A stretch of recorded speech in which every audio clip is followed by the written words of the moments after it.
Hi everyone, grace and peace to you, and welcome to the Theosphere blog. Today's blog is really important.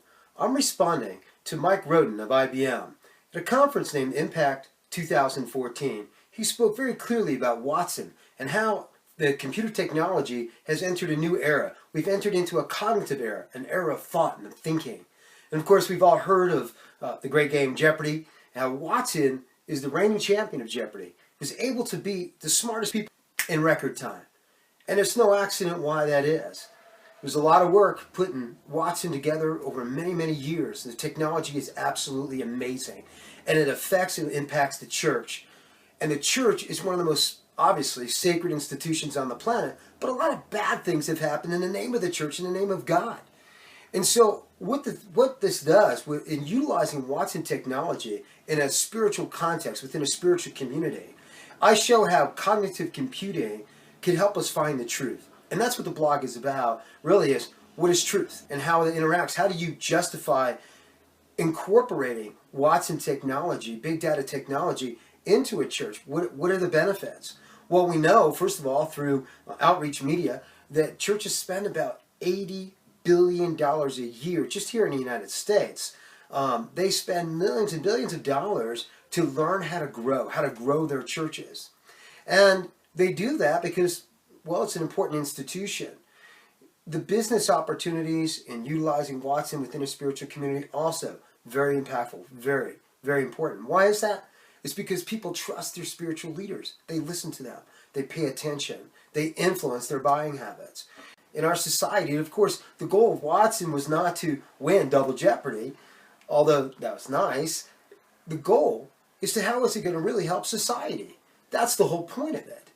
Jeopardy was just an experiment. But now we can take this technology and enter it into the church. I'm going to talk about three things in this video. Number one, I'm going to talk about the time periods, the computer technology time periods, and where they're at, what technology was defined by those time periods, and how they've evolved, and how they've kind of become extinct and not really useful to us any longer.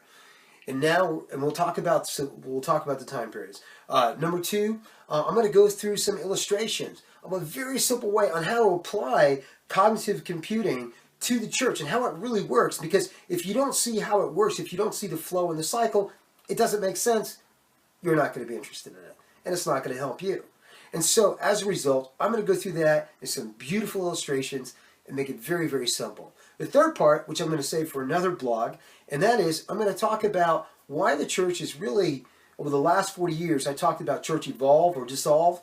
And basically, because the church has been shrinking, it's really consolidating is what it's doing and growing at the same time. And I'm going to talk about that effect. It's kind of like a puzzle metaphor or like a dying star.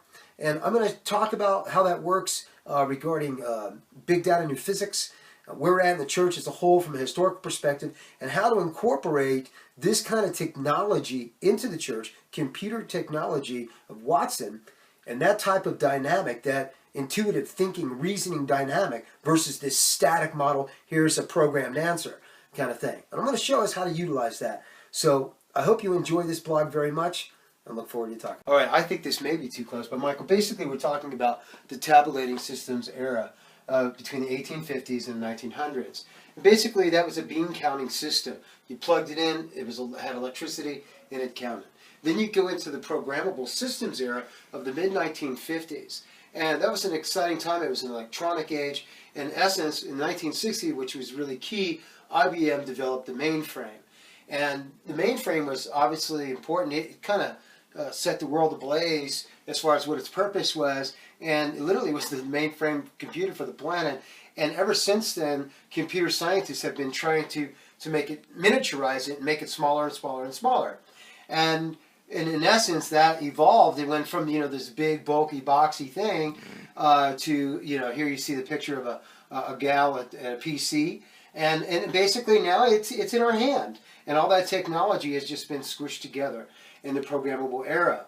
The significant thing here, the thing that's important about the programmable era, is that we're beyond that. We're beyond programs, because we are moving into what the IBM has titled the cognitive systems era, which they talked about at the Impact 2014. And basically in 2011, Watson, the computer, beat Jeopardy. And it's the reigning champion now is Watson. But basically it's a cognitive system era. We ask questions, it's interactive. There's this communication dynamic that is real life. And why is that? Well, that's because Watson could scan 200 million documents in 3 seconds. That's pages, 200 million pages of either Wikipedia and other relevant documents in 3 seconds and come up with the probability answer based on a confidence level. And so that's where we're at. We're in a cognitive system. And you see now, I have a picture here of a brain.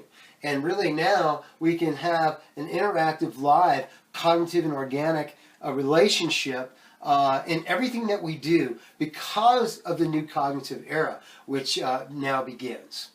Okay, now we want to make the practical application of cognitive computing and big data technology within the church, and let me show you how it works in a practical way. Now let's look at this very first illustration. What happens is that a preacher preaches and he has great intentions and he's preaching with all of his heart and he's talking about family, compassion, love, peace, among other things.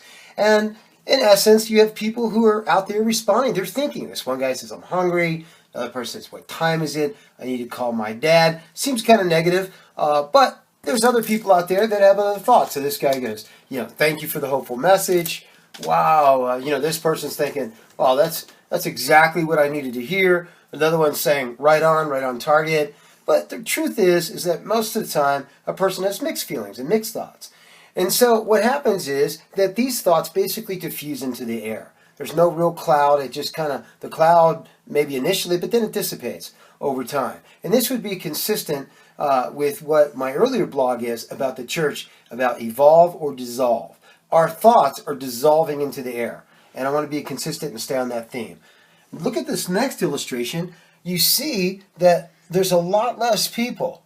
Same preacher, guy's got a good heart, really has good intentions, but the crowd's getting smaller. And this is what is going on in the last 40 years just in America. We're not talking about the world. It's actually a greater variance. But the reality is that the church in the United States has been shrinking over the last 40 years to the tune of 1.3 million a year. That's 4,000 church buildings closing their doors on an annual basis.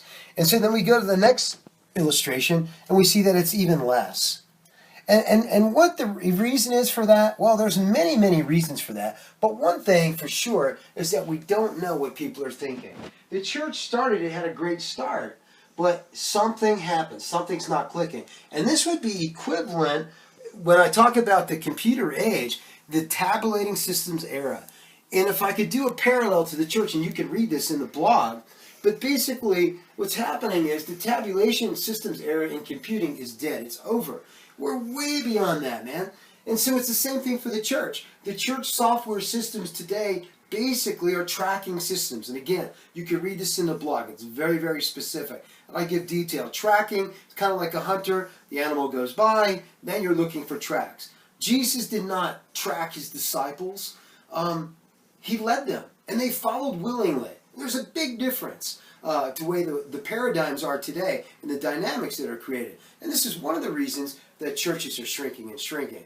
But I'll talk more about that later in the following blog. It's really a consolidation of truth more than a church shrinking, and we'll get to that. But anyway, going back up here, you can see that this system has not been working, at least for the last 40 years.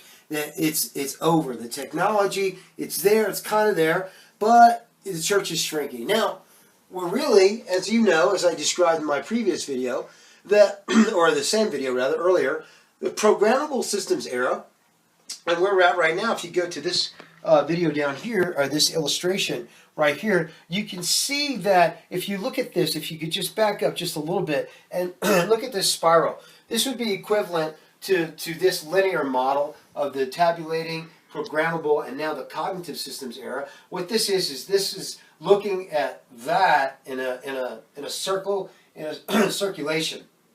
And so you can see the tabulation system era over here. You see that early in the 1950s, you had the programmable stage that started in the 60s, the mainframe with IBM. The 1990s, you got the internet going, and now you have it on handheld, voice command. I mean, just a lot of possibilities. I mean, we could do things today that are amazing. But how that relates to the church is this. So the sermon goes out, and the preacher's preaching, love your wife, help your neighbor, all these good and noble things. Well, now today, people are thinking, and their thoughts are going into this cloud, into this vortex. But it's really still unstructured. Most of it's unstructured. Majority of it is unstructured. But it's out there. But it's not just diffusing into the air like it did under the earlier system. What's happening now, because of the programmable era, the church has been able to do a lot of powerful things because of the internet. We have great search engines. There's all kinds of things. You can get your Bible in every translation in so many different languages on your hand. I mean, it's amazing. The search capabilities. But again, and people are really striving. People are spending a lot of money. In the United States alone, people are spending $80 billion in these spiritual communities because they want their churches to grow. So there's a lot of good intended people, and there's a lot of great things happening, but they're having these thoughts, and they're having a response to a sermon, and it's a good sermon, but it's not quite getting back to the preacher. In essence, it's in his cloud, and it's semi-structured or not structured at all. Well, what we've moved into, if we be consistent, we've now moved in to the cognitive systems era in computing, which is equivalent to, in the church, would be the theosphere. And what is a theosphere? A theosphere is a collection of integrated thought of a spiritual community in response to a message. And so what happens now is you look at this and he says, hey, look, he preaches a sermon, and this person says, I love my family. I want to quit my job and go to school. That's exactly my life. My marriage is improving. I like this sermon. And there's negative things in here too as well, of course. But it goes up into this sphere, this theosphere, and it's aggregated together, and it's divided out by within context, by sentiment and feeling and all this kind of stuff. And these words are powerful because words are life, they're vibration, they're energy. And so now we don't have to waste that energy. We don't have to allow that energy of those words and those real heartfelt responses from the people. We don't have to let that diffuse into the air anymore. But now it's aggregated together, and now it comes back through the theosphere, through a Watson dynamic and cognitive system technology. Now the preacher knows what the people are thinking, and during this period here, I call it the RR&R period, he's reading the response, he's reflecting upon what the people are thinking and going through what their fears are, their hopes, desires, all that's going on in a relevant context. And then he's readjusting his next sermon to be able to better meet the needs and supply what lacks in their faith, encourage them, what have you. And so you see this cycle, and this repeats week after week after week, and it becomes a theosphere, and it's very, very powerful. And it's based on a cognitive, organic model, not a programmable model. And this is very, very different.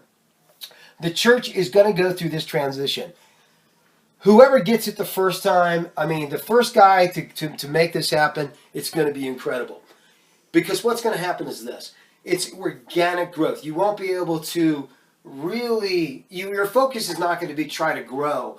It's really going to be trying to understand who you have. And it's not like you have to figure it out, because the way the technology works and the algorithms with cognitive computing and meeting the gap between what a machine can do by itself and what a human could do by himself or herself and its limitations, cognitive computing puts them both together. And that's the power of Watson technology. You do this in a spiritual community, and the church is going to come back. Now, I want to end with this one segment right here. My following blog here is the church life cycle and the star and the star life cycle. And I'm going to do a comparison about big data, new physics, and cognitive systems of computing, and how it compares to the life cycle of a star. And that's going to be my next blog. And if you understand this, and when I teach this, you'll understand this flow a little bit better, where the church is shrinking, but it's really consolidating, and there's a group of people right now, and there's a lot of people with faith that really want to do something with all the information and all the great wisdom that's out there. We don't want to just let it go into the air and diffuse. We don't want our faith to shrink. We want it to grow, and the way to grow it is to use your head, use your mind, and by doing that, things will change. All right, I hope you enjoyed the blog. Peace and grace. Thank